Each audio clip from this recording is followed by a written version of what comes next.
And some of your friends are asking you questions. Aren't those freeways congested? Can you find your way around? Will you find a place to stay? Does the city have much of a culture alive? What about the smog? Will you have to pay exorbitant prices? Won't it be terribly crowded? What about security? How safe is Los Angeles? Got expenses, you know. Guess what? Uncle Sam don't give a shit about your expenses. You want bread? Fuck a baker. Just what you are.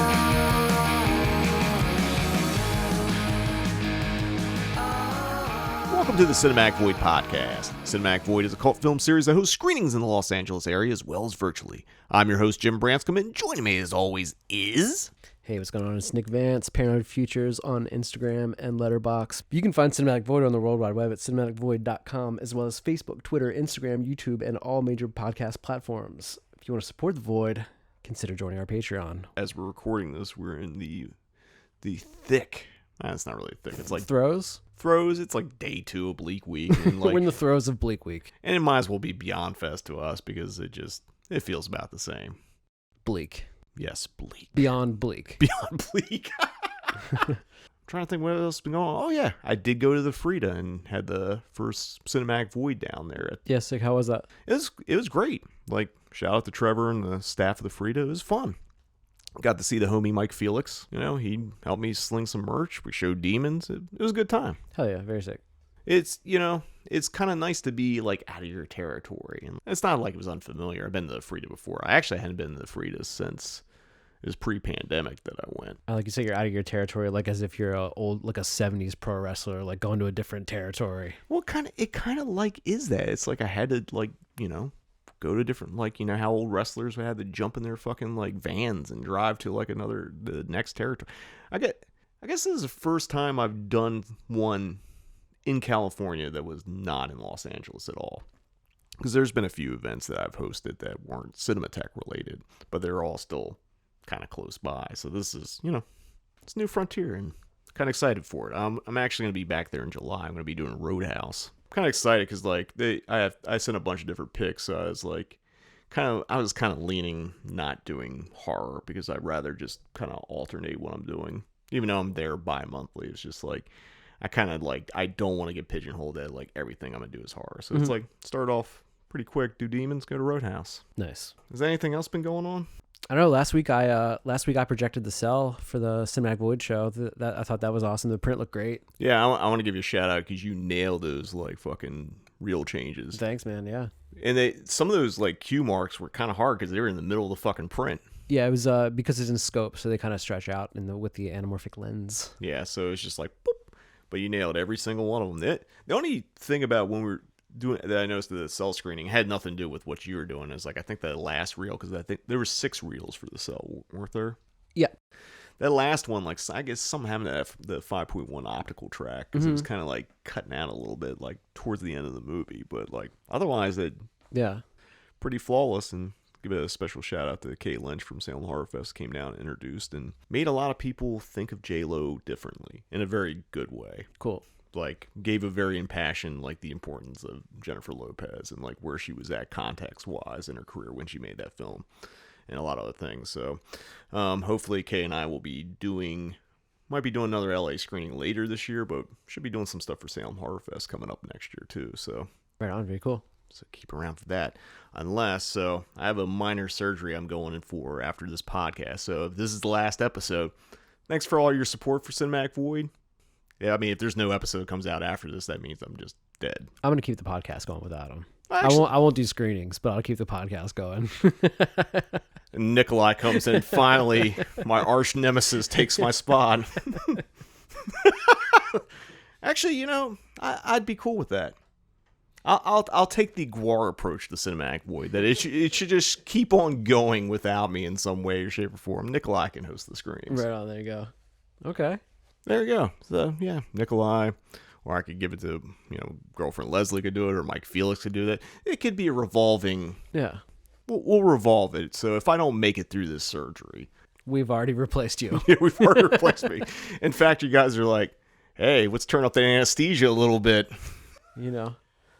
So it's just like, well, Jim didn't make it through this like completely non-fatal minor surgery, so we're taking over. So last week, before you had your event at the Frida, we actually went to the theater together to watch something for the first time in a while. We went to watch To Live and Die in L.A. on the Friday. It was actually the Friday after you screened it. Yeah, I actually saw this twice in the theater, and then we were just kind of talking. It's like, because we're trying to figure out what the fuck we were going to actually do an episode on, because like, no disrespect to that Freddy's knockoff episode, but it took forever to fucking like watch 2 movies and then fucking record it. I was like, oh man, we got to figure out like an easier way to do it. And we had a bunch of other topics that we're actually going to be talking about like later that are just more film related, freeform, without like having to take time to watch and take notes and all that. But after we went to that screening of Live and Die in LA, it's like, what, fuck it, why don't we just do an episode on it? Because that was your first time seeing it.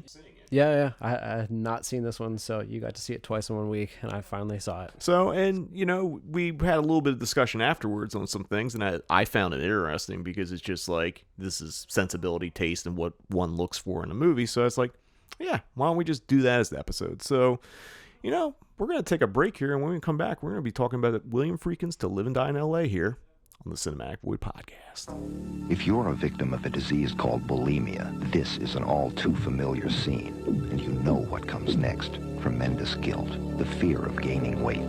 So you rid your body of the food, trying over and over to eat and stay thin, no matter what the cost. But the professionals at Charter can help. Not only bulimia, but a wide range of other eating disorders as well. So call us, because if you're bulimic, that empty feeling inside won't go away by itself. Swimming, camping, and sports are just a few of the fun activities this summer at your local recreation center. Call your local park today and get involved. A mother like me, Pretty good. a daughter like her. We've got what it takes to make the best changes occur. Mom, is this new? New sugar-free Tang, 100% NutraSweet. sugar-free Tang with a full day's vitamin C. Just 6 calories. Whatever it takes, whatever we're gonna be. That's my blouse. Those are my jeans. Starting out right, new sugar-free Tang. Welcome back. We are going to be talking about William Friedkin's 1985 film To Live and Die in L.A. on the Cinematic Void Podcast. I'm just going to go over some particulars for those you might not have seen it, although if you're listening to this podcast, there will be spoilers. So maybe go watch the movie and then come back and listen to this, or maybe listen to it first and get hyped up and then go see it. I mean, there's only one, I think, really major spoiler that could ruin the movie for someone. We're definitely going to say it. Yeah, we're going to definitely say it. So if you don't want that spoiled, just pause, watch, and come back. But anyway, this film stars William L. Peterson, John Pankow, Willem Dafoe, Deborah Fuhr, Darlene Flugel, John Turturro, Dean Stockwell, and Robert Downey Sr., which is always a kind of nice surprise when he pops up in movies. It's based on a novel by Gerald Petovich, who co-wrote the screenplay with William Friedkin and was also at the Monday screening of The Live and Die in L.A. Oh, sick. And I wonder what he felt of the fucking shenanigans we did. So before we get in the rest of this, we did a bit in front of it like we sometimes do. It was Chris Lemaire, who works for the Cinematheque and happens to look like William Peterson. So I convinced them to come back and play William Peterson's stunt double again. We did this shit during Manhunter. And then Deanna Rooney played Willem Dafoe's stunt double, except it was Willem Dafoe from The Lighthouse. She hid in a trash can on stage for 30 fucking minutes. And we're like, you don't have to do that. We can have this, you can get in the trash can, we can kind of push it out to the side like during the trailers and stuff. No. Sat in a fucking trash can on stage for a half hour. Like, her legs went numb. And then, like, she didn't have her cell phone. So we had, like, she could fucking died in that trash can. We could have fucking just opened it up and found her dead body in there. I mean, she was fine, but it's just like, the committing to the bit is insane. Respect. And the fucking guy that wrote the book is there. I have no idea what he thought about it. But we had a Live and Die in LA shirt to give away thanks to the Spurs Press. Shout out to homie Shay Hardcore, gave us one to give away, and we basically recreated the car chase for the movie. So Chris is pushing the trash can with Deanna in it dressed as fucking Lighthouse Willem Dafoe at these people, and they had to like jump out of the way. Whoever jumped out of the way the most dramatic and best won the shirt kind of prize. Anyway, back to the actual movie here. It was the director of photography on this movie is the great Robbie Mueller, who did a bunch of stuff for Vin Vendors, Lars Van Trier, Jim Jarmusch, as well as he was the DP on Repo Man. Like, lots of fucking fantastic movies. I guess quite a bit of movies that Harry Dean Stanton's in, too. Just the way of the world. The film was edited, I guess he's listed as supervising editor, is Bud Smith, who's worked with William Friedkin a ton. He worked on Exorcist, Sorcerer, Cruising. He was also, I think, co-producer and the second unit director on it, so he was shooting some of the action scenes or whatever. The film also features, and this is for Nikolai, a banger soundtrack by Wang Chung. You may agree or disagree now that you've actually heard it, but we'll talk about that later. For those you have not seen this movie, and again, you should probably pause it, watch it, and come back for this. A fearless Secret Service agent will stop at nothing to bring down the counterfeiter who killed his partner. Pretty simple premise, I watched this twice in a week. You came to the Friday screening, and there was a difference in the audience. Like, the Void crowd watching it was like, there's like laughs, people were like getting into the action during the car chase. Like, I was sitting next to Kevin Kulash and his wife Lisa. Lisa was having a panic attack during the fucking car chase, and it was like just kind of a high energy crowd. When we saw on Friday, energy was not quite the same. I don't want to say it was like low energy or whatever, but I think it's just people came in with like, just people watching a movie. Yeah, people watching the movie. I got just some people at 4:00 in the afternoon watching a movie on a Friday.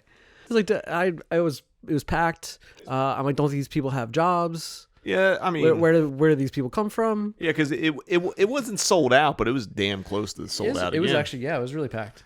So yeah, I mean, I guess the energy is different. I guess that's the when you go to a Void show, and I think there's a lot of Void regulars at the Monday screening. You get a certain energy or anticipation, where this one was kind of like just a crowd.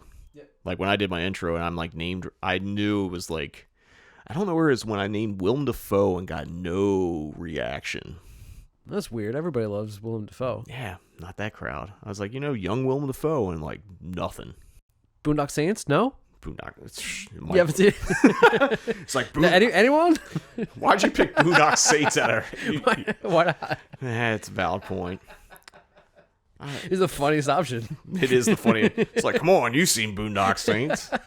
If I said that, like half the audience would have got up and left.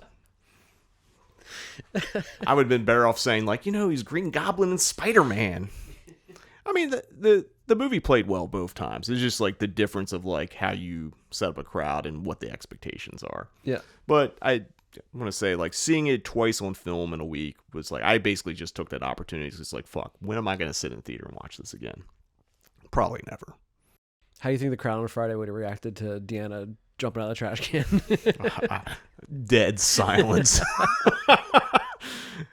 We should have had her stay in the trash can from Monday through Friday, and then she gets out and just like probably like knock over the trash can. She fell out of the trash can after the bid, like her legs were asleep. Again, she didn't have to do that. That was her choice. We were like, we can do this a different way. No, I'm committed. So anyway, so yeah, we should kind of get in some things here. So the thing that like this movie kind of hits right off the bat, which a lot of people don't know, is the Secret Service. I guess most people envision it as they protect the president, but their secondary job is to go after counterfeit money and forgery and stuff like that. And I don't know if it's like commonly known. I think you are the only person that knows this and repeatedly talks about that fact. No, we both. Me. It's something I forget at every opportunity. Just erase your mind. So let me add your money story, your counterfeit money story that you're probably going to tell today. Yes. I just want it to be known for the record, that had you not mentioned it after that day, I never would have thought about it again in my life, not once. And never. It was not an event for me. It was not an event for me.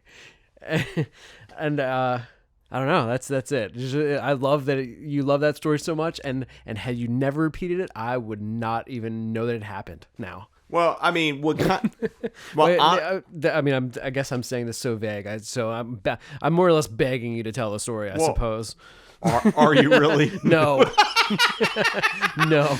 Well, fuck you. You're gonna hear it anyway. Well, there's a reason why it stuck with me, and I'll kind of get into it. So, first thing is like I having knowing this fact, I didn't know why the fucking Secret Service did this. So I actually used Google. And it took me to the actual Secret Service website, which I guess you can apply for online. So I was like, really? It was like a job site. Yeah, it was a job. It was the Secret Service. It's like, you can send your application, become a Secret Service agent. Obviously, there's probably tons of vetting. Yeah. And like all kinds of shit to get you there, but it's just like, it's kind of weird that you go like, you just send your LinkedIn fucking profile to the Secret Service. Like, hey, check me out, man. I could save the president and stop some counterfeiters. But so on their website, I guess they had a frequently asked question, because I'm sure this does come up for people like me who, when I get to the story here. Anyway, according to their site, the Secret Service was originally founded in 1865 to suppress counterfeit money. You're laughing at me, you son of a bitch. Counterfeit money, while the agency still spends a lot of time investigating counterfeit money both in the United States and overseas, today's agents also investigate a variety of other financial crimes, including credit card fraud, computer fraud, and bank fraud. So anytime you get phished on your fucking debit card, Secret Service is on that shit. Yeah. They're going to make sure fucking whatever fucking scumbag is like run up $500 at Guitar Center doesn't get away with it. Which then, I didn't write down this part, is like, how'd they end up taking care of the president if their primary function was like stopping counterfeit? And I guess they started after the Civil War, because apparently when the country was coming back together, counterfeiting was running rampant. And like it was fucking up the country, because like there was no, money was valueless because anyone could make money, kind of thing. And then we were talking a little offhand, it's just like, people forget during the Civil War, there was actually two currencies. There was like, United States, money, and then there was the Confederacy printing their own money. And there was coins and that kind of shit. I guess you can see some in a museum, but it's just like, we were kind of joking, like, who's on the Confederate, like, dollar bill, and it was like Dimebag Darrell or some shit. The band Alabama. It's like band Alabama. It's like, who else would be on there? It's like fucking Dimebag Darrell. Hank Jr. Bo Cephas. Oh, fuck.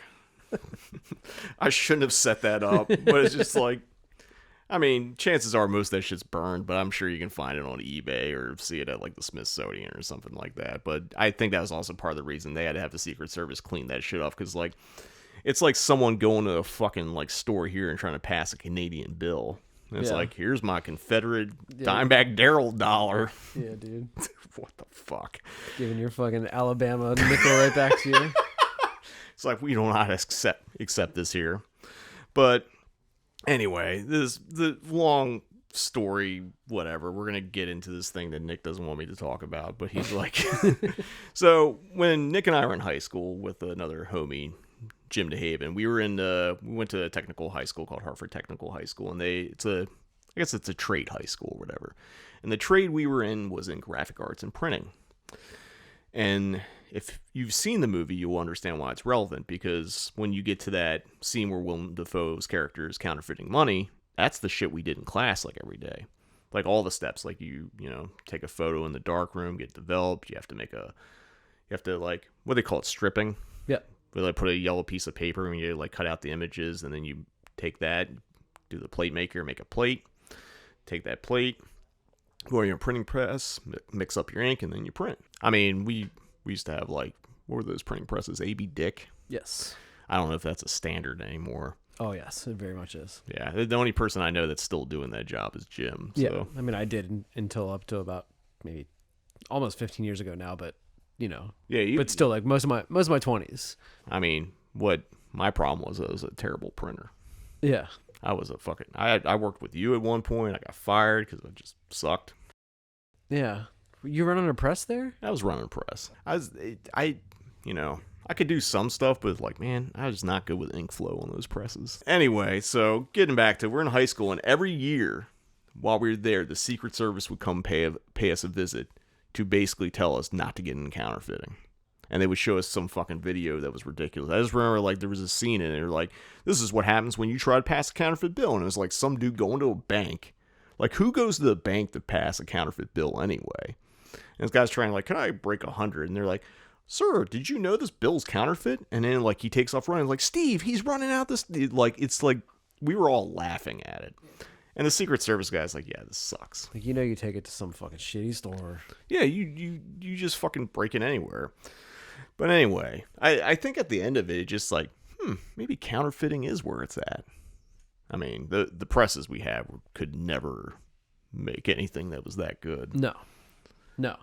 But so those scenes in this movie, yeah, incredible. That the whole montage of Willem Dafoe, his character, what's his name? Damn it, Rick Masters. Yeah. So yeah, the whole montage where Rick Masters is creating the money is fucking awesome, and maybe the emotional high point for me for the whole film.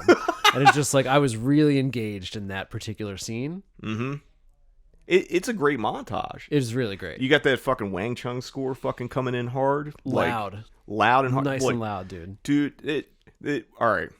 We'll talk about the score later, but there was something with that print. When that print started, yeah, it was really quiet, and I kept on like, dude, we gotta crank it up. And then when the fucking Wang Chung came in during the opening credits of the movie, it was just like fucking shaking the theater. I was like, yo, we gotta turn this down.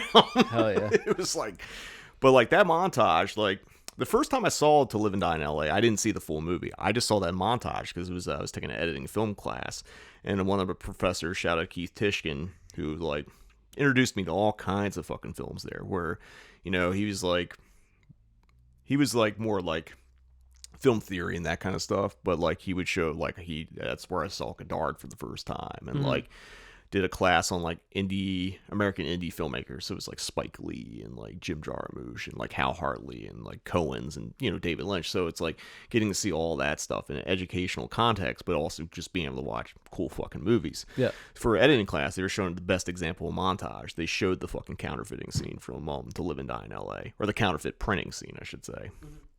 And it was just like, wow, I need to check this movie out. So a few years later, when I finally saw it, it was just like, shit's fire. Hell yeah. Going back to like this whole Secret Service thing, and, you know, Friedkin actually became interested in this project in the book because he just thought it was fucking surreal that like there was Secret Service people in California, and when the president was in town, you know, they protect the president, but like during their downtime, they're like looking for counterfeiters. Oh, so they're in like every state. They're Secret Service in every state, just like hanging out looking for counterfeiters. That's what they do. Yeah. And then when the president gets there, but the president has his own Secret Service. He's got his own, but they probably have supplemental stuff, like, because you got to think of the opening of the movie. It's like, you know, it's kind of ironic that Reagan's the president, because Secret Service kind of didn't do their job at one point with Reagan. Can't catch them all. No. And, you know, now that guy's got a musical career. Yeah, that's true. Anyway, but like the opening is like they're protecting Reagan because he's in town. They're like there's a kind of mad bomber or whatever, and that's how the movie starts. It's like this dude fucking blowing up. Mm-hmm. Like he's on top of the building, and like William Peterson's character is trying to talk him down and stuff, and then like his partner like kind of grabs the guy and like he falls off and he just blows the fuck up, which was really quiet. It's like, man, that's why I thought there was something wrong. It's like, dude, we gotta crank this shit. Yeah. I don't know if it's intentional or it was just like that part of the print was like just quiet, whatever. But like that's how it starts, and like there's no, you kind of get these are Secret Service people, and then you get, as the movie gets into it, you get into the other side of the Secret Service. So Friedkin at this point of his career was like, I don't think he was like, he wasn't at the height, you know, it wasn't Exorcist French Connection era. So he's like, I think he was doing okay. Like, I can't remember what Cruising did at the box office. I don't think Cruising was too much of a massive hit and other stuff, but like, basically you got this movie, and it's relatively low budget movie for that time. I think it was like 6 million, 6.5. So, you know, he had things he had to work around, and because the budget was low, he cast, you know, little known or unknown actors. But then looking back at the cast, it's like, Jesus Christ. Yeah.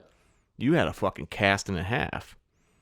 It's amazing how like people's careers evolve. The other thing is he wanted to shoot fast, so that's why Robbie Mueller became his DP, because Robbie Mueller was, shooting natural light, shooting quick, just getting in and out. Another thing I want to mention, and normally we don't talk about second unit DPs, but Robert Yeoman, who went on to do a bunch of Wes Anderson movies, and I think Kevin Smith's Dogma as well, was the second unit DP. So it's like, you get 2 world-class DPs working on your movie. Yeah. That's fucking incredible. And, like, one thing I'll say about the movie, it looks beautiful. Mm-hmm. Obviously, like, there's a lot of the neon red and green that's in the text and stuff, but, like, color palette's just great in this movie. Yeah. And seeing it on film was just like, it's fucking gorgeous. But, yeah, he basically, because of Robbie Mueller, he could shoot efficiently and quickly and get good stuff. So let's kind of talk about some of the cast, because the cast is fucking, great in general, top to bottom. William L. Peterson as Richard Chance. There's something to him. He's like got a swagger in this movie. Yeah, he's just playing like a macho guy. Yeah, it's like Matthew McConaughey before there was a Matthew McConaughey. Yeah, but amplified. Right. It's like I think it's because of the cowboy boots. It's like he walks into a frame and just the way he stops is just like, I'm the fucking dude. It's like that, but I think it's also like it makes his like, any of the kind of turns into like being maybe not the best cop. Oh no, it makes it a little more believable when he kind of has to be the bad guy. Oh, I mean, that's kind of the best point of it. Like, he's not really a good guy. Yeah, he's not a good guy. Like from the jump. Yeah, it's just like, but you like him. Yeah, it's like, he's kind of an adrenaline junkie too. Yeah, right. They got the bass jumping. Totally. And then like he's got some of the dialogue is kind of like, it's ridiculous, but he delivers it in such a way that there's such conviction to it. It's like him just calling everyone amigo. Now you need a partner. Let me tell you something, amigo. I'm gonna bag masters, and I don't give a shit how I do it. Right. Yeah. There's definitely a lot of the. I don't find this much in like modern films really ever, but there's a lot of great like one-liners. Yeah, and so there's like the era of the one-liner. Whatever happened with the one-liners? I think people write them, they just don't have the same impact because like the dialogue, everyone's dialogue is pretty stylized, but like he's got the one that like got the biggest reaction at both nights of screening was like, you want bread, fuck a baker. I mean, it was like so ridiculous and kind of like out of fucking nowhere. Yeah, it's like fucking. The first part is like, Uncle Sam doesn't give a shit about your expenses. You want bread, fuck a baker. Because it didn't really it didn't ramp up to that. That one just kind of like, you know what I mean? Yeah. Like it was just like he had a little bit of an attitude, but then that hit, it was just like, all right. And there's a bunch of little ones like that everyone says, like John Turturro when he's getting like, trying to convince him to like turn on, Willem Dafoe's Rick Masters character. He's like, you want a pigeon, go to a park, and like there's shit like yeah. there's a lot of those like, well, you want this? You want do this? that. Get this. Yeah. How about this? Fuck, dude. That's sick. Bring back that, whatever that is. Dude, it's just like I'm gonna start saying that, dude. Everything. Oh yeah, you want that? You get this. You want a DCP? Go deluxe. I don't know. But like the other thing is like, having done Manhunter back in February, the other quintessential William L. Peterson like role, it's how vastly different they are from each other. Yeah. Like it's very cerebral and like he's like losing his he's out of his mind in this movie, but then in Manhunter he's out of his mind too, but he's like on the verge of a mental breakdown, collapse, and he's just like holding it together. And it's like, it just makes me just, I don't know. I feel like I know he had CSI, and CSI was a huge fucking TV show, culture hit. Like basically he took his Manhunter character and like maybe didn't make him as like on the verge of like, I could be a serial killer too.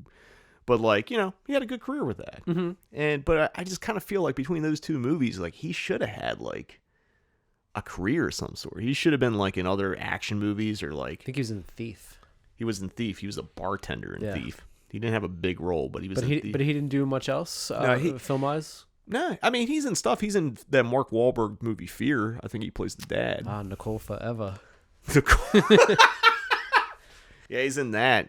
But it's just like, I feel like maybe because of my love for those two movies, I'm just biased. I feel like he could have been in like other Michael Mann movies, or he's like great. He could have been in fucking Heat. I mean, actually, I'll say this: like the way Tom Cruise looks in Collateral reminds me of how William Peterson looked in Manhunter. Okay. And I just always felt like it's like, I wonder what that would have been like if William Peterson instead of Tom Cruise. I mean, probably the movie wouldn't have got made because of the time or whatever. But like, I don't know. It's just like there's just two performances that have just different levels, different completely. But I always like associate the movies together, probably because they came out a year apart, you know. Okay. But I think he's phenomenal in this movie. The other we should talk about fucking Willem Dafoe, who's fantastic in this movie. Yeah. And whereas like Peterson's playing a villain hero, in a way Dafoe's playing a hero villain or whatever. He's not really a bad guy. He's actually really likable. Yeah, true. He's like, He's just a misunderstood artist trying to make a little cash. Yeah, I feel like he's doing the counterfeiting to supplement his lifestyle. Yeah. He's a starving artist. Yeah, I think if like but I think he's a perfectionist. And like, because you see, like the first time you really meet him, he's fucking grabbing a painting, nailing it or stapling it to his fucking wall and just torching it. Yeah. Like nothing's good enough. Like he's trying to like achieve some higher art. And I guess like to live that lifestyle, you got to print that money. Yeah. And like, I don't know, he's just so good in it. It's like weirdly like, it's kind of an understated performance in a way. I mean, it's, you know, whereas like how brash fucking Peterson is, like he's on the other end of the spectrum. He's cold, he's calculating, he's methodical. It's like everything he has is like planned out to a T. And he has a backup plan if something doesn't work out. And like there's just little nuances with him, like how he works with like Dean Stockwell's lawyer character, and then of course like his relationship with Deborah Feuer's character, who's like I guess a bisexual dancer, and like they're making like porn movies, and then like here I brought you over this other girl kind of thing. It's just like it just seems like if it was a movie just based on him as an artist, and he was also counterfeiting, that movie would work. Mm-hmm. If like his whole thing is like, man, I just want to make art, but I have to counterfeit. Like, if that was the whole narrative, there's no fucking Secret Service. I think that movie just works on its own. I mean, he's just great in it. And, like, there's some great sequences when, the different lawyer, but there's another hippie lawyer that basically snitched on fucking John Turturro's character and got him thrown in jail. Mm-hmm. And, like, the setup of, like, sending Feuer's character to go seduce him, and then they go get his money, and then they end up having to kind of whack him. Yeah. I mean, the way it's set up, and it's like the rain and all that, and it's just like, when does it rain in L.A.? But like, that's one thing I do want to mention about this movie. As much as it's called To Live and Die in L.A., it should be To Live and Die in L.A. County. Yeah, you're definitely stretching, like you're in Pasadena, and like it's like obviously downtown plays an effect, but like it's not really like you don't see the Hollywood end of it. But that's fine because that's not just all L.A. is. It's like. Get to see a lot of the sights. Get to see the desert. Get to see where nice places where people live. You know, get to see a little bit of everything. The other character I want to kind of pinpoint is John Pankow's character is John Volvich.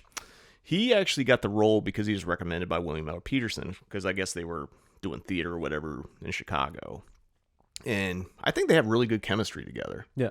And it's definitely like good cop, bad cop dynamic to the point where like, you know, his Volkovich is like, he's kind of like the guy that's like, he would be in the movie where like everything's going bad and he's trying to fix everything, but just keeps getting worse and worse. Yeah. And really like the thing that's making it worse is just his partner. I think I've ever seen Turturro this young. Oh yeah, John Turturro in it? Is this one of his first roles? Yeah, it's one of his first roles too. Like him as like I guess he's the counterfeit mule. Mm-hmm. And it's just like, dude, I do want to talk that fucking the LAX fucking sequence. Yeah.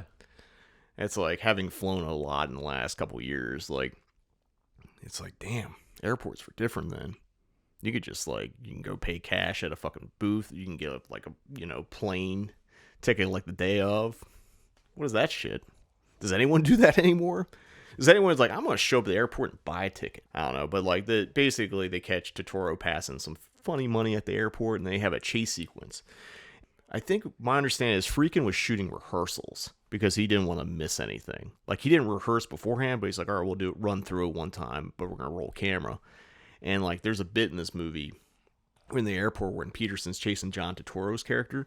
He goes, run. You know, they have that like, what do they call that? That moving sidewalk thing. Yeah. People mover or whatever. People mover. Yeah. And he runs in the center of it to chase him. Like, he wasn't supposed to do that. They had asked, and LAX said, no, you can't do it because of safety and, you know, kind of things you would be doing to me. Like, you're like, oh, can't put Deanna in a trash can for 30 minutes and then wheel her around. Yeah, it's not safe. Well, they didn't want William Peterson to do that. And Peterson's like, just run camera, I'm going to fucking do it. So they just did one take where he ran across there, and then, like, that was it. Hell yeah.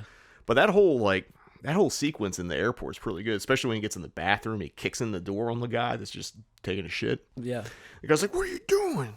And then he just like, I mean, I guess the guy was still shitting because he didn't get up. So Peterson had to figure out what Turturro is. But then, like, when he catches him, like, Turturro's like throwing the suitcase at him. And it's like, Peterson's got a gun the whole time. And it's just like the roughhousing in this movie is just like, I don't know how you call it. It's not really fights, but it's just like, it's kind of just brawls. Yeah. And then, I mean, it's such a good sequence, especially when the airport security shows up and pulls the gun on Peterson. And the guy's like, Secret Service, I'm stopping this man for counterfeiting. Like, it's just like, if I was a fucking, you know, airport cop and someone's telling me that shit, I'd be confused. Yeah. It's like, how do you react to that? No one in the world knows that Secret Service does anything except for protect the president. So every time, every single person is just confused. What? Yeah, because, like, and then Volkovich shows up and pulls the gun on the cop, and he's like, who are you? I'm Secret Service, too. And then there's a guy in the background who's like, I just came to go pee. Yeah. Another little great joke. It's like, is the president here? What the fuck is going on? Exactly. Another scene I really love in this movie is the scene where after Turturro gets caught, and he gets put in jail, and like the exchange he has with Willem Dafoe in there, where basically Dafoe, who's like, they know he's a counterfeiter, showing up at the prison to talk to his mule. I mean, obviously they can't, you know, use any of that in court or whatever, but like, I mean, Turturro's got some fucking banger lines too. Grimes is the best lawyer in the state. It'll either be an appeal bond or the sentence reduction. And the check is in the mail, and I love you, and I promise not to cum in your mouth. I'm doing everything I can. But he's got some great character quirks in there. He's like fucking pounding Pepto-Bismol because he's got an ulcer, and like, just all, I mean, he's just great in the movie. Like the fucking, when they try to shiv him in the fucking like yard at the fucking prison. Yeah. Like, he goes like he's going to be all tough, and then, like, the second they knock him down, he's like, like, screaming. like something that would happen to him in, like, a Coen Brothers movie. Yeah. Dude, it's just great, but, like, I also love the conviction that, like, even though they tried to kill him, he won't snitch. That's commendable. There you go. Another thing I want to talk about is, like, there's a really sexy sex scene in this movie. It's between, Peterson and, Flugel. Yeah. Darlene Flugel in it. And it's like kind of unexpected because it's just like, and I think what Friedkin had said about it, he's just like, I just told him to like make it real. And it's just like this weirdly tender scene, especially where after they're done and she's like, hey, you gonna pay me for the tip I gave you? And he's like, that's where you get the one bread fuck a baker line. Yeah. And then she's like, what happens if I don't give you more information? I'll have your parole revoked. Like some weird dick power move on her. It's a sex scene that's really tender. It's not graphic. It's like the scene from The Room. Yeah, but it's not like the scene from The Room. I don't see him throwing fucking flowers on her. There's no some R&B song kicking up. And then it's not repeated later in the movie because... That's what I think of whenever, if you would just ever say it's tender. It's just like, oh, it just must be like The Room. I mean, it's just like the way it's kind of just set up and played out. It's just like, it's dare I say romantic, where it's like, it's not, I mean, it's not like the fucking Showgirls one. Yeah. Is what I'm trying to get at. That's tender. That might be tendered on someone's limbs after flapping around that fucking hot tub or whatever, or pool or whatever it was in the movie. Another thing I really like about this movie is just how Friedkin stages everything. It's just like he's directing stuff. Obviously, he's got things planned out he wants to do, but he just kind of like sets up the frame and just tells the actors, go to town. That's one thing that I was curious about. I've seen a lot of Friedkin movies at this point, but I don't I don't personally know what makes a Friedkin film a Friedkin film. It's kind of weird because like when I think of a Friedkin film, I just think about him quintessentially, and like I've never thought about it in like terms like, you know, if someone says Robert Altman, I think about like the fucking like the zoom lens moving around. I think about like overlapping dialogue and stuff like stylistic. Sort of like when you think about Martin Scorsese, you think about lots of flashy camera moves and how it's edited and like that kind of stuff. I guess with Friedkin, and not on the Monday when I watched, but on Friday when I watched it with you, I kind of noticed things that kind of like seemed like maybe there were conscious callbacks to the French Connection, like the way it starts on a building, then kind of zooms out to open up the shot as people are walking in the frame and stuff like that. And I think he's always kind of had like the way he shoots like inserts or close-ups. It's just like it's not like. It's like an attitude it carries through. Okay. Like, I don't know how to explain. Like, you know, when I watch, you can feel that the guy that made The Exorcist also made this movie. Okay. Like, it's like some instinctual, like, high-end fucking, like, I don't know, cinephile shit or archerism or whatever's in it. It's just like, because it's not like as apparent, like, stylistic tick that where people can, like, pick apart or, like, parody or whatever. It's just like this uniform, like just being in sync and knowing where to place the camera, when to cut, and what you're building towards. It's like this intensity and like this attitude with it. Okay. And it like, even carries into like his like things like Bug or Hunted and stuff like that. Even the later stuff kind of has it. It's just like an energy, really. Okay. It's, you know, again, it's like, you know, if you think Brian De Palma, you can think of like, you know, split diopter shot and like things like that. But like, you know, Friedkin doesn't have a stylistic tick that like in the same vein, but it's just like the way he works. It's just like, I think it's just how he makes it as a cohesive film. And at the end of the day, it's just like, yeah, like I watched Cruising and like you can tell the man who made Cruising made this movie. Even if there's nothing that ties it together other than like, you know, law enforcement or whatever. Yeah. Like that might be the only tie-in between the two movies, but it's just like something there. Cool. Another thing I noticed about in this movie, lots of groin kicks. Okay. There's a few, like, actually I think Peterson gets kicked in the nuts twice in this movie. Totoro gets him one time when they go to the hospital when he okey-dokes him, and then like the undercover FBI agent like kicks him in the nuts when he's trying to get away. Yeah. It's like, man, there's a lot. I mean, I guess maybe that was a trend in the 80s. People getting kicked in the groin. Yeah, it's true. It's kind of a trend. Yeah, it's, you know, quicksand, groin kicks. Yeah. I don't know. I don't know why I wrote that down as a note to discuss. It's just like, man, people are getting kicked in the balls in this fucking movie. Yeah. But that kind of leads into, which I think leads into the big scene, which I really want to talk about because this is one of the things we talked about right after the movie when we were like heading back. So basically Peterson's character's informant that he's like, you know, shacking up with from time to time tells him about like a Asian man that's coming in from San Francisco to buy stolen diamonds. And the reason why they're hitting this guy is because they're trying to like do an undercover sting on Masters and get him to like do the counterfeiting stuff so they can finally catch him. And what happens is like they need front money. And, you know, Secret Service, their head, played by a really excellent Robert Downey Sr., who's just like the perfect, like, I'm over this shit kind of job. It's like, why am I dealing with you kind of thing? So they won't get the money, so they decide to rob this dude who they think it's just a regular, like, illegal thing to get the money so they can have front money to go fucking get Defoe's Masters character. And it gets botched. I mean, they get the money, but then like all of a sudden all these people come out, they have a sniper there that's like shooting at them. And then I heard you laugh during this is when like a fucking car hits the like sniper's car and the guy's not paying attention, pulls the trigger and shoots the fucking like poor guy. Yeah. I mean, it is ridiculously set up. I don't know if it's played for a laugh, but it is like, yeah, but I don't think it was. Yeah, it is kind of funny just how it plays out. Mm-hmm. So this all leads into, which is a fantastic car chase.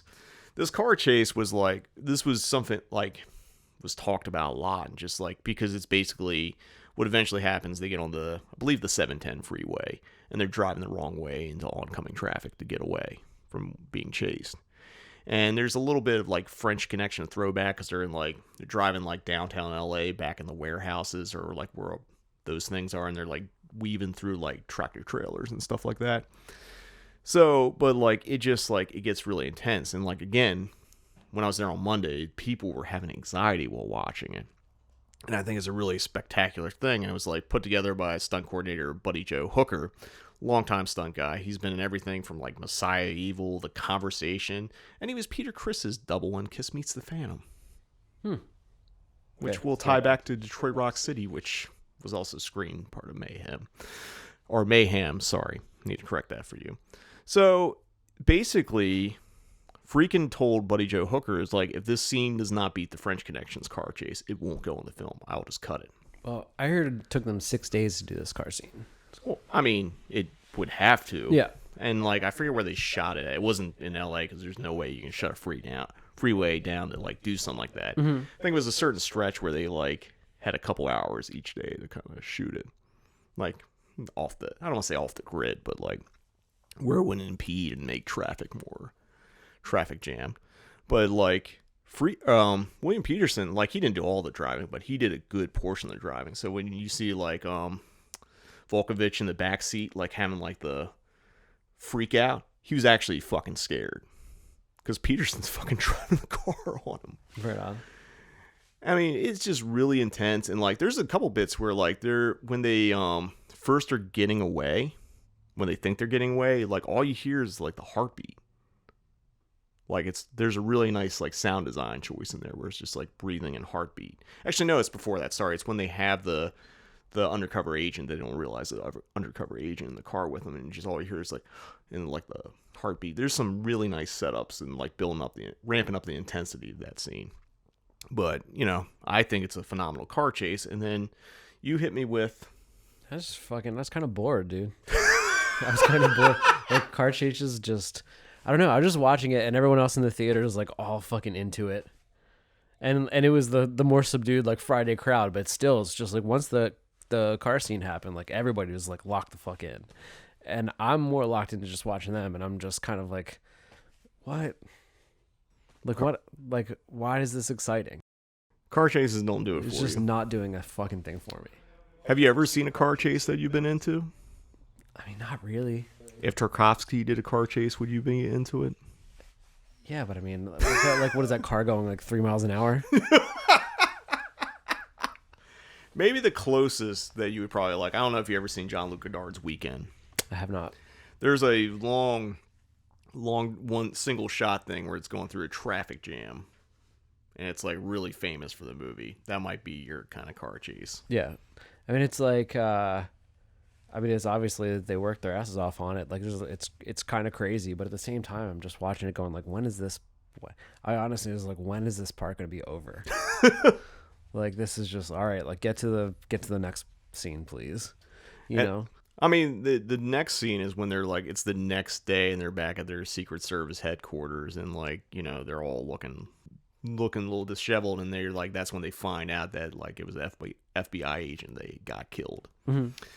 Which is like, but it was just like the way the scenes played out is like, it's hilarious because like Peterson's just like deadpan, like fuck it, don't matter, got that money. Mm-hmm. And his partner's like, oh my god, we're fucked. Yeah. I mean, that's just how they play it. Not to get too much in like the plot or whatever, but I do want to talk about like something that happens in this movie that's kind of shocking, because if you come in cold, you don't expect it, and that's William Peterson's Chance character fucking getting aced. Yeah, I definitely did not expect that. Yeah, because it's toward the end. They give the front money to Masters. He prints them their money. They're getting ready to do the exchange, and then they think they're going to arrest him and his like homie bodyguard sidekick. Dude pulls out a shotgun. Like I think, again, because the way Defoe's character Masters is like methodical, like he already knew they were trying to set him up, so he was prepared for the double setup. And then just like, like everything's chaotic, and then fucking Peterson gets shot, like in the face, and it's just like, it happens in a way that like you don't know how to react because there's so much going on. It's like the other guy gets shot. It's just like Volkovich is the only dude left, and like Defoe Masters is fucking out, and it's just like, man, dude's trying to like wake up his part. It's like, it's sad. Mm-hmm. It's like walking in and finding like, a loved one, like trying to wake up someone that's not going to wake up, and like, obviously he's shot, but like, it's kind of heartbreaking. Yeah. And like, I feel like a lesser director couldn't stick that landing because it's so shocking, so unexpected. However, they're really smart about it. They let, they kind of give that moment to decompress, and then Volkovich goes after Masters, and you get that showdown at the end, which, I don't know, it's pretty cinematic. You got like a fucking warehouse on fire, burning all the like, all the counterfeiting stuff, the printing press, the plate maker, all that shit's up in flames. And then like you get a showdown, and like you also get to see, because the way Volkovich is like set up in this movie, he's like, I don't want to say he's weak, but he's like more by the books. Yeah. And he's kind of scared about like being put out of his comfort zone, and he gets forced to be out of his comfort zone a lot. So when he kills Defoe at the end, and then Defoe not Defoe, whoever the stuntman was, has a really heroic fucking firewalk in this movie. Mm-hmm. It's hot. Yeah. How do you feel about firewalks? It's pretty cool. Okay. Pretty cool. Like it better than car chases. I mean, it's like, you get like 3 seconds. It's a guy on fire for 3 seconds. It's pretty cool. What if Tarkovsky did a firewalk? They like quickly throw a blanket over him, and that's it. That's pretty sick. Yeah. Okay. Yeah. I mean, it's clearly I'm into it. Yeah, it's clearly at one point it's not Defoe, and like it's a stunt dude doing a firewalk. I don't know, but the thing after this is that the way Volkovich's character arc is, he goes from being kind of the, dare I say, wimpy, like, by the books dude, and he basically becomes Chance. Yeah, he becomes Chance, right? Totally. But it's, but in effect, he's now been turned into the bad cop as well. Yeah, it's like he got corrupted, like all that stuff, and it kind of like it makes it better. Because like the Darlene Flugel character, like she thinks she's getting out of it, and he's like, nope, you work for me now. Yeah. And then it has that flashback of like her and like when Peterson was like the sex scene where it's that close up of him like, just kind of staring at her, like it cuts back to that, and then like that's kind of the end of the movie. I do want to mention there was an alternate ending shot for the movie where the studio's like, I don't know, don't feel like you can kill Peterson's character. So they shot an ending where, like, basically, they stop Masters, whatever, but then they get in trouble for all the fucking bad shit they did, and they get transferred to, like, Antarctica. Or something like that. It's somewhere desolate. And they're just like, oh, yeah, it's fun out here in the middle of nowhere. So that's the ending. And I guess the studio looked at that as like, yeah, just fucking kill him. Hell yeah. I mean, I think it's a better ending because it's just like, you get invested in both, like, Defoe and Peterson in this movie for different reasons, and, like, just the unexpectedness of it. And it's just like, I think it's good that it happened at the end, and then, like, as it's wrapping up, you just see the darker undertones of what has been set up. Mm-hmm. It's really fucking brilliant. So one thing we haven't talked about yet, and I've touted this, is the Wang Chung soundtrack. Not a big Wang Chung fan, but, like, I really love this soundtrack. I don't know what your thoughts are. It's good. It's cool. I mean, like, the City of Angels theme, which is that thing that plays a lot. It plays during the opening credits, plays during the counterfeiting montage. It's a fucking great song. Mm-hmm. It's a great fucking musical cue. Right on. There's some other things. There's a couple times where like it definitely sounds like some Pretty Hate Machine, Nine Inch Nails, but it's probably Pretty Hate Machine and like With Sympathy, Ministry. Yeah, it's like that kind of era, whatever. It's cool. It's like proto-industrial, Yeah, and it's just like industrial pop. Yeah, I think that's what it. I think it's probably because of the same kind of synthesizers and samplers and shit they're using to make that soundtrack. It's probably the same stuff that. Yeah, I mean, it's same era. Yeah, I mean, way before. Not way, but like a few years before Pretty Hate Machine. Yeah, I mean, what was Pretty Hate Machine? 89, 90? It's either 89 or 91. Yeah, it's something there. And this movie was like 85. Yeah, so 85, hell of a year for films. And when this movie came out, it wasn't like a massive hit. That's around when With Sympathy came out, I think. Interesting. Maybe there's an influence. no one's ever brought up, but it's a good point. But I was going to say 85 was an interesting year of films. You know, there's a lot of beloved movies that came out that I'm not big on, and a bunch of interesting genre stuff.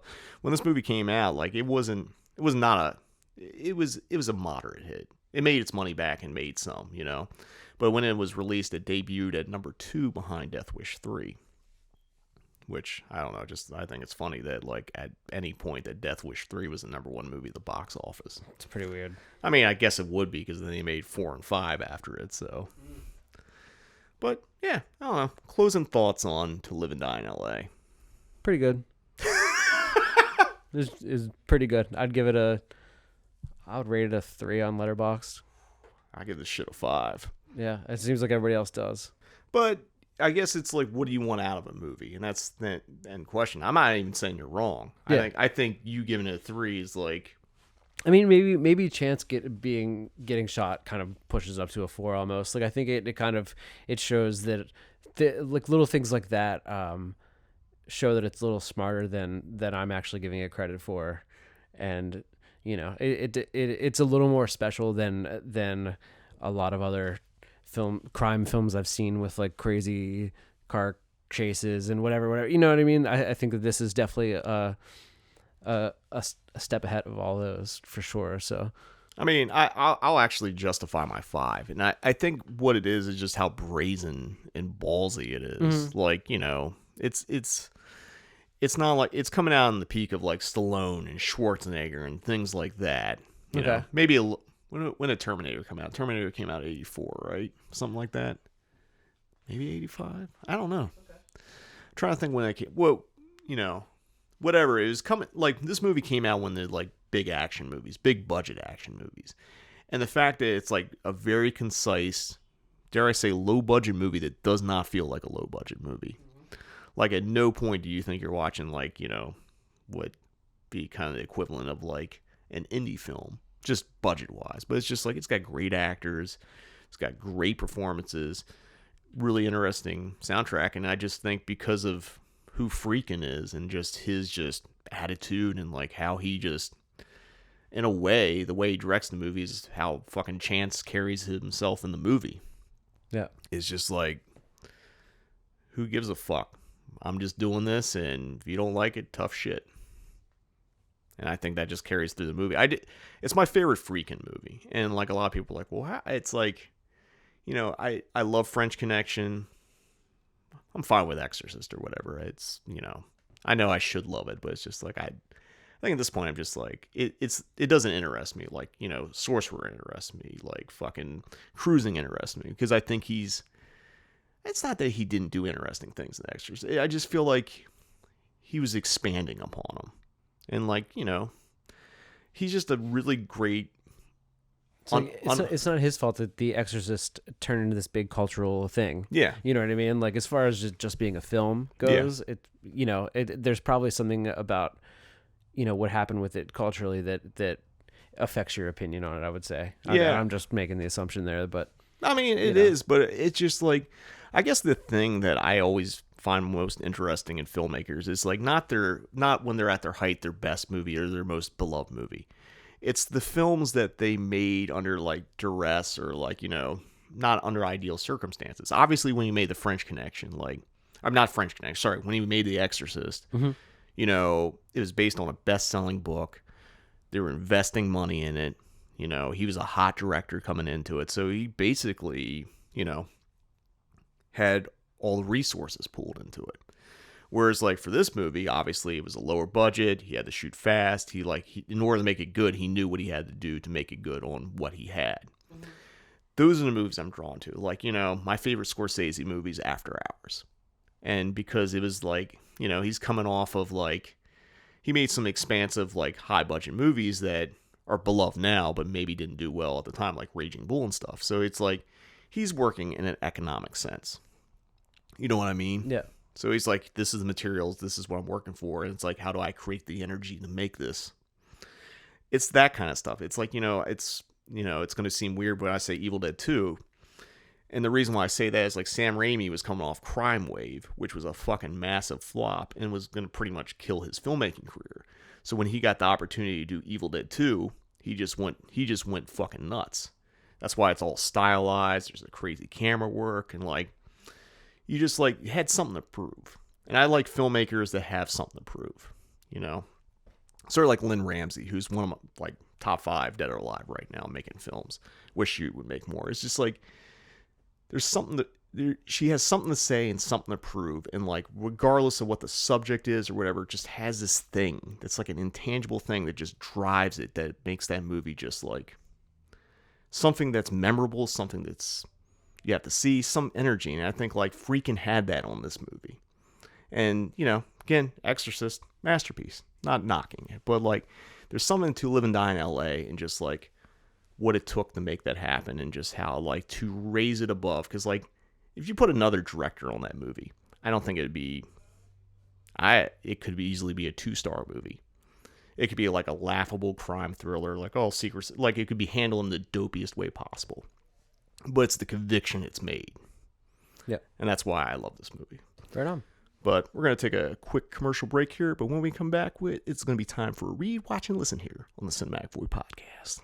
Eat, drink, and be merry at the Renaissance Pleasure Fair, as more than 1,000 brilliantly costumed performers take you into the lusty world of Shakespeare's England.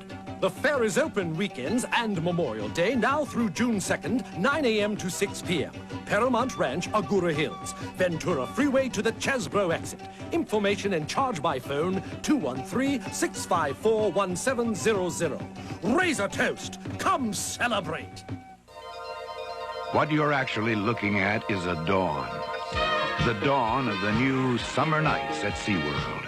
From 5:30 every night, we'll be lighting up your evenings with spectacular music, special Shamu shows, floating boat parades, and fireworks. It's everything you like about SeaWorld in the daytime and more.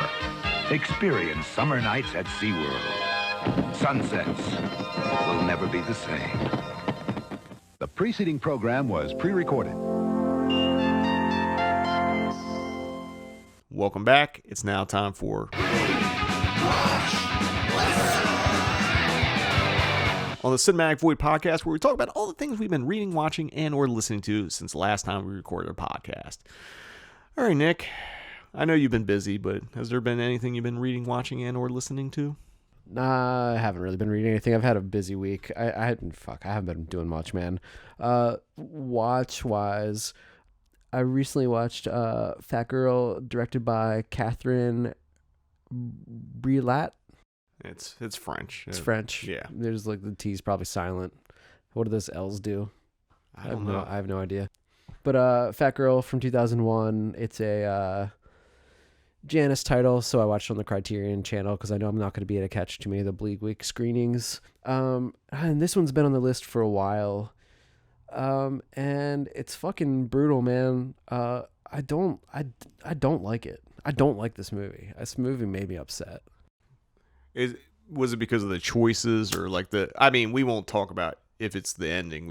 I don't want to spoil that. Yeah, I mean, I guess since we're not like doing a deep dive, I guess there's no sense in spoiling the movie. But like, yeah, the ending just completely ruined the whole thing for me. For sure, like the ending ruined it for me. But I wasn't exactly loving it before then, you know. I don't know what I was expecting, but it wasn't anything like what I thought it was going to be. Yeah, I don't know. Yeah, men are awful. But you know what? I was still thinking, and actually, I should have done this yesterday, but I was gonna still just like order it and just probably have it here today and just be like, I fucking hated this movie, but like, look, I bought it anyway. This is a Criterion title and it's fucked up. But I mean, I would wait. Like, I almost feel like I was still owning it, you know? Yeah, I don't think it's hit Blu-ray yet, so, or has it? I really think there's a Criterion Blu-ray of this. Oh, yeah. I'm like 90% sure. I feel like if it's not, then it's going to be out soon if it's on the Criterion channel. Because like I got the Criterion channel because I want to be able to watch stuff on my TV, but they don't offer the option to like, it's not an app on my TV. So it's on mine. You got a better TV than I do then. Just Roku, homie. Yeah, I ain't got no fucking Roku. What you got? This is the shittiest kind. Yeah, I just got a regular ass TV. And it has every fucking streaming service on there. It's got fucking Tubi. it does not have Criterion because it's like I can't watch it on my TV. I don't want to watch Criterion on my laptop. Yeah. So I got my 7-day free trial and canceled it. I actually can you cast it? Can you airdrop it? Yeah, but no, I don't feel like doing that. Dang, man. I want to have my laptop screen shut and just watch my TV, man. This is first world problems, fully. But when I had one of the things I did watch because I owned the DVD, but I rewatched Fat Girl because I knew it was coming up at Bleak Week and I hadn't watched in a while, and like I enjoy how fucked up it is. Mm-hmm. So I don't know. We can have more of an in-depth discussion because we actually did. Yeah. Outside of the podcast, but one last thing about Fat Girl before we move on. We got the print for Fat Girl, and for some reason the cans say Cowboy Fat Girl. What? And I thought that was really fucking strange. So I actually grabbed a reel and looked at it myself and just looked at the title. I didn't actually rewind all the way to the title card, but I just looked at the end and made sure it was the correct film. And like I say, I just watched it, so I know that it was. And that the English subtitles were there, so it should be the right print, but Cowboy Fat Girl. I Googled it, and if you're at work, don't Google Cowboy Fat Girl because you just get nothing but porn. But yeah, so I don't know why it's called that. That's just there you go. Weird. It's really strange. Very much. What? Yeah, man. Fucking listen. I've just been listening to the new Incendiary record over and over. Change the Way You Think About Pain on Closed Casket Records. Just came out, I think, officially last Friday. The whole record dropped. I just got the LP in the mail on fucking glow-in-the-dark vinyl. And it'll probably... I think the prediction, it'll be my favorite record of the year. It's a fucking banger, dude. When we get to the 2023 favorites episode. Yeah, I think it's definitely going to be on the list. Yeah, I've just been listening to that a bunch. And been throwing on Liquid Swords by the Jizza, also known as the greatest rap record of all time, according to me. I won't argue it. It's up there. And then also been listening to a little bit of crime, some San Francisco's Doomed, some punk from the 70s. They dress like cops. They're fucking awesome. It's just filthy, awesome punk. That's it for me, man. All right, keeping it light this week. Keeping it light. Read. I got tired of saying fuck reading. I haven't read shit. So my girlfriend Leslie got me this book for my birthday. It's called The Devil in Massachusetts: A Modern Inquiry into the Salem Witch Trials by Marion L. Starkey. And by modern, this book came out in the 1950s. So this is original press and has a really awesome cover, but it's deteriorating because of how fucking old it is. That's so I gotta sick. be really careful. So I had to take the cover. I need to get I know they have them out there because you can get them in libraries. Fucking book cover protectors. Okay. I thought you meant get a turn a big brown paper bag into a book cover No. Like we had to do for your math book and all that. No, not for that. But I mean, the fucking book cover on it's fucking sick. It's just it's fragile as shit. So it's I've been wanting to read it, but then I'm scared to fuck up the cover because it's it could literally just turn to dust if I'm not careful. So I had carefully removed it so I could start reading that book. I watched from our friends at Cauldron Films their new release of Frankenstein 80, a movie that was shot in 1972. Oh, nice. Nowhere near 1980. Ahead of its time. It is ahead of its time. It's basically a very, very ultra sleazy Italian exploitation flip on the Frankenstein monsters mythos. There's definitely a scene where the Frankenstein's monster goes and buys a hooker. Is he supposed to be in the future, or is it why? Is there any reason why it's called that? No. Okay. No, it's just. Maybe they felt like a Frankenstein in the future. That's sick, dude. I mean, this Frankenstein does shit that. Dude, what if Frankenstein went to the future? That's a great movie. There you go. Actually, Frankenstein 2060 or whatever. But this movie's fucking ridiculous. The dude builds a Frankenstein and he goes and buys hookers, and I mean not just picks up hookers, pulling out cash and paying the hooker. And I was I just laughed for 5 minutes of that scene. I hadn't seen the movie, but I've heard the soundtrack, and the soundtrack's fucking incredible. So definitely, if you like your Italian movie sleazy and trashy, look no further than Frankenstein 80. Had a couple virtual date nights with my girlfriend. We watched Borgman on Shudder, which is, I'd say, kind of Parasite meets Funny Games. Okay. It's a Danish movie. It's I liked it. I don't know if I loved it. Definitely thought a little bit about it afterwards, but it was interesting. And like I don't know if it fully worked for me, but it was like I was, glad to see it. Cool. The other thing we watched was The Other Side of Underneath, which is it's part of Severin's House of Psychotic Women box set, which I have sitting on my shelf, but just easier to do virtual date night if we both watch Shudder at the same time. So we watched it on there. It's directed by Jane Arden, who's a famous like feminist, like avant-garde theater, director and kind of stuff. And it's based on a play of hers, and it does feel like a film play. There's some really interesting stuff, but I feel like every scene just kind of like drags on like a good 2 to 5 minutes longer than it needs to. And like, everything's like, oh, I'm really into this. And then just like, okay, we can kind of move on. I didn't love it. I didn't hate it, but I just like, I don't think I'm going to revisit it. And it's like, it has nothing to do with any of the topic stuff. It's just, I don't know. I don't think I'm a watch a film theatrical play type person. Mm-hmm. It reminded me, there's a movie called Marat Sade, or Marat Sade. It's kind of another one of those kind of like avant-garde theater plays filmed based on like Marquise de Sade being in jail and stuff like that. It kind of plays out the same way. It's just very, very theatrical. Mm-hmm. Whereas like, I think if I had seen The Other Side of Underneath in like an actual theater setting, I think I might have enjoyed it more, because then like, you're in the theater, it can breathe more, like scenes can go longer or shorter or whatever. It's just like, I think the translation gets a little lost just between the different disciplines. That, to me, someone else could watch and be like, oh no, fuck that. It's like, this is brilliant. I saw lots of 4 and 5 star reviews on the Letterboxd for it, and I'm just like, 2. Yeah. And I'm not trying to be a hater. It's just like, I had it at 3. As the movie kept going, I kept knocking half stars off. The fact that in the back of my mind, as we're watching, I'm just like, how am I going to rate this on Letterboxd? It's probably not a good sign. Mm-hmm. Because usually, like, I don't think about that until the very end. But, like, when that popped in my head, it just, I don't know. I was looking at the porthole of the theater the other day. Mm-hmm. And when the credits started rolling on a film, I saw, like, multiple phones pop up, like, instantly in the theater. Oh, and, like, everybody's jumping on Letterboxd instantly, like, rating it. You're just like, man, what have we become? We're all just monsters, dude. It's clout chasing. It really is. The other thing I watch this on my own is, like, I was kind of morbidly curious. It's a documentary on Netflix, Trainwreck, Woodstock 99. It's like a 3-part kind of mini-series, documentary series. Because I remember when this shit happened. Popped off.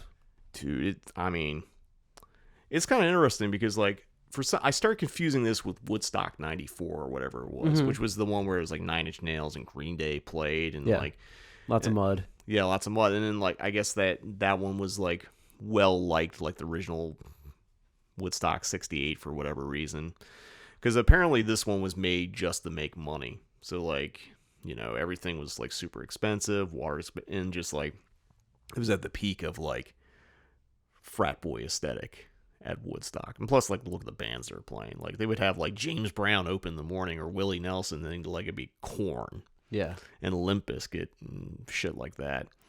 They showed the fucking Korn footage, and it's just like, dude, I'm not a Korn fan, but like that shit scared me. That fucking, like, when you see a mosh pit or like just like this unison of people just like going off. But I just watching this sea of fucking people that clearly weren't in that music. It's not their demographic, and just like this unison conscious of we're gonna go fucking crazy. And it's like 250,000 people or whatever it is. It's just like, yo, fuck. But what's worse, 250,000 people going off that don't like Korn, or 250,000 people going off that do like Korn? That's a valid point.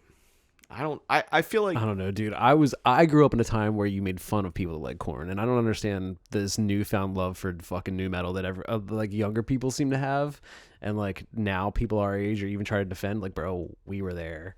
No, we were there. Stunk. That shit was dumb. Like, if anyone tried to, like, hey man, you should be cool, you would get along with this person. It's like, they had a Korn shirt. Like, nah, dude. But either way, my main takeaway from this documentary is, like, people spent a lot of money to be in a shitty environment. It's like, no one learned, because then Fire Festival happened, like, 20 years later or whatever, and like, it's the same bullshit. The only difference is the concert didn't happen. The fucking anarchy was just like being stuck on that fucking island or whatever it was, Epstein's Island. But either way, it's just like, man, I don't like music festivals. I remember when that was going off, and just like it, it felt like some fucking Apocalypse Now shit. Yeah. But then it's just like the dorkiest fucking white people that overpaid to see fucking Willie Nelson and Korn at the same festival. Just like, I don't know. Yeah. It's just the funniest thing I didn't realize is that after Korn played, Bush played after them. I saw Bush once. Are they good? Yeah. Yeah, Bush are, I mean, it's not like, oh my God, like, act like they're my favorite band or anything, but like, yeah, they were cool. I mean, I did see them at a stupid festival, but they were the band that was playing right before the Ramones, so I had to get up front during Bush to be up front during the Ramones, and it was tolerable.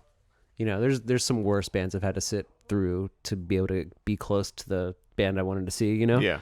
And so it was fine. Everything was zen. Everything was zen? I don't think so. But the one thing I didn't realize, because they headlined over Korn, and like... That's a world I like to live in. What? Bush headlining over Korn? Yeah.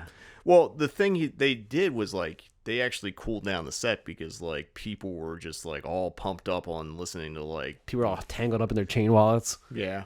I mean, none of those fuckers had chain wallets. Like I don't know who these were, like fucking people that just like they were listening to like NSYNC and Britney Spears, and they overpaid to go to this shit. Do you know the stand-up comedian Big J Okerson? I just picture 100,000 Big J Okersons like all together in one place. I mean, I don't know, but I kind of get a vision of what you're getting at. Fingerless gloves, chain wallets. Oh yeah, yeah.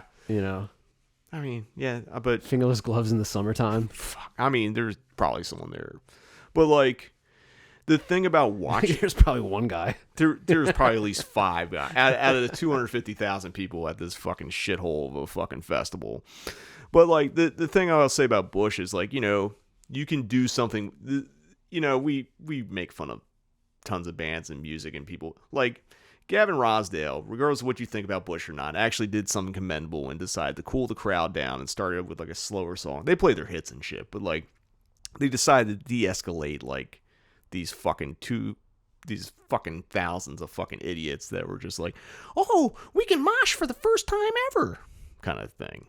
And I was like, shout out to them. Salute to you and James Brown. Why the fuck was James Brown playing Woodstock? Well, money. Yeah, let's be real. Money. Cocaine ain't free. That's true. Was he? I think he would be past that by that point. What was that? You ever see that TV interview? Oh yeah, that was before '99. Yeah, I mean it's probably mid '80s, but hey, I know a lot of people that still haven't put that shit down. Well, that's why coke rap's big again. But yeah, I guess we should move on to listen here. We talked way more about Woodstock '99 than ever planned in my entire life. I'm not saying the documentary is good. I just think it was interesting because like being like just remembered culturally when it happened. It's just like. But I think that Woodstock is mostly known for just like people getting raped and things like that. Like, that's what it's just that's really what it's about. It's really about like that's like because that was I think it was the first year Bush was in office and all that, and like I think that was the beginning of the end of the American dream. Yeah, Woodstock '99 represented it. You might like literally. I might be overselling it, but it's just like the fall of America really started at Woodstock '99. But anyway, as for listen, I've been revisiting some records by Denzel Curry. Excellent, musician, rapper, artist, whatever you call him. His latest album, which I guess came out last year, Melt My Eyes, See Your Future, which I liked, but like I didn't really connect with when it first came out. But now I've been going back, and it's like I like it a lot. Cool. Also been hitting up Taboo again, and like some of the Unlocked thing he did with Kenny Beats and things like that. Just I don't know. I think he's criminally underrated, even though like he's got really hit songs. I didn't realize he had like platinum tracks. Like I guess Clout Cobain's like a platinum single. Yeah. Which just seems. One of his songs was like such a big meme. It was Ultimate, which which is only gold, or at least was gold at the moment. Mm-hmm. And I was just like, because like I guess we talked a little bit about it. We ended up cutting it because it just was too ridiculous. We're talking about streaming and all that. It's like I don't know how people get platinum or gold records anymore because it's all based on streaming. Mm-hmm. But just like dude's got some hit songs, and it's just I feel like he's just like kind of under the radar, and like I think he's experimenting in a way that's really interesting, and like trying to push the movement, so to speak, or push the art form. Where it's like, you know, there's a lot of coke rap that I listen to and I love it and all, but I feel like he's got something deeper musically he's pushing forward or like trying to get out, and like I'm kind of excited to see him keep doing it, and I just hope, you know, get his due, you know, get that fucking #1 record or whatever. I mean, it's, you know, we were talking earlier, it's like there's a point, you know, the popular, like the Drake, like Kendrick and Cole stuff. It's like, I'm not into that stuff. Whereas like, I feel like Denzel's very conscious of what he's doing, but he's like, it's not falling in that same trap. It's like, you know, I don't love every song to death, but I think like he's got a craftsmanship to it where it's like, he's got bars and he knows how to put together tracks. Right. Even if he's doing trap stuff or he's doing more like boom bap or whatever, you know. So anyway, also been listening to the new Incendiary record, Change the Way You Think About Pain. Rager. Been digging it. I also decided to revisit Hum, You Prefer an Astronaut. And then, because I realized that first song, Big Dipper on there, or Little Dipper is what it's called, is actually Knife Party by the Deftones. Oh, nice. I saw like what was it? There's that meme. Someone posted a meme about it or something. I saw it online. I was like, oh yeah, I guess they are the same song, just different speeds. Can't remember where I saw it. It was a meme on Instagram. So yeah, Hum is just the less horny Deftones, really. Yeah, I think that's a fair assessment. But like, that record's fucking still, oh yeah, incredible. And because of that, I also listened to a bunch of Deftones stuff. I actually went back to the albums I don't really listen to, and I still don't know if I like them, like Around the Fur and like Saturday Night Wrist. I think I just like Saturday Night Wrist is sick, dude. You need to. I need to give that more a listen. It's worth it. Around the Fur, I think Around the Fur. It's that early stuff that I don't particularly like that where you can actually say like, yeah, they're probably a new metal band. Yeah, you know? they'll act like they were never, but like, come on. I mean, they were always definitely. There was always the shoegaze and like that kind, and like the post punk stuff was always there, but like there's a certain kind of guitar crunch. There's definitely some fucking Adidas core. Yeah, and then like they grew up, where it's like, you know, when people. I think most of the bands that have been influenced and say we like new metal just like Deftones, which is fine. You know, it's, you know, I can't think of many hardcore bands that are like, oh, we really like Korn. We're putting that influence in there. Well, I mean, look at every single modern hardcore band. Yeah, I guess. But so yeah, I don't understand the Korn love. I mean, it's no. Dude, just I don't know. Like people that are like too young to know any better, I suppose, these days are like, I don't know, there's just this whole generation of kids that are just slightly younger than us. Not kids, I guess, but like when I'm thinking of like hardcore kids, you know, but like there's this whole generation of people that are young, a little younger than us, that like think it was acceptable to like that fucking dog shit. And some of them are probably listening, but like, sorry, yo, fucking new metal sucked. I mean, listen to fucking Disembodied. You get those new metal riffs without it's guilt free. You get that down-tuned guitar and 7-string bullshit or whatever. It's true. I mean, the difference between the riffs is just minute. Like, why listen to Code Orange when you can listen to fucking Disembodied? Exactly. Like, but why listen to fucking Korn when you can listen to Disembodied? Exactly.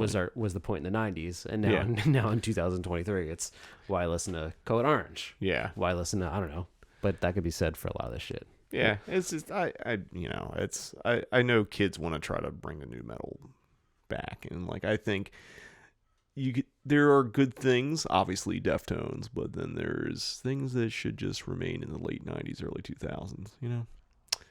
Just let it be. Let it be like the Beatles. But this wraps up this episode of the Cinematic Void podcast. You know, tell us your thoughts. Do you like to live and die in LA? Do you like car chases? Do you not like car chases? Do you like Korn? Well, if they like Korn, they probably have hit unsubscribe, and we're going to get a ton of 1-stars after that. But, you know, if you like Korn, that's fine. We're not judging, but we are judging because we are elitist assholes, and, you know, we're proud of that. But until next time, see you in the void.